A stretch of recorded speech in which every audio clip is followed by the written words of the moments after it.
નમસ્કાર, શો ટાઈમમાં આપનું સ્વાગત છે. ભાવનગર જિલ્લાના મહુવા શહેરમાં ભાજપના જ બે જૂથ વચ્ચે જાહેરમાં મારામારી થતા ટ્રાફિક જામ થઈ ગયો હતો.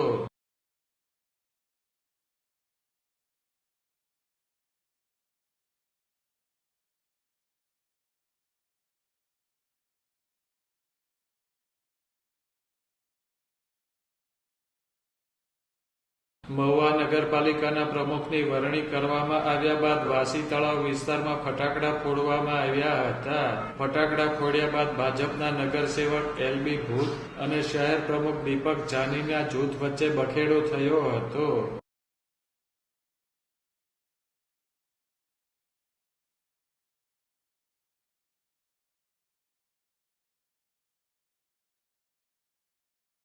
જાહેરમાં જ બંને જૂથ વચ્ચે લાકડીઓ ઉડતા વાતાવરણ તંગ બન્યું હતું.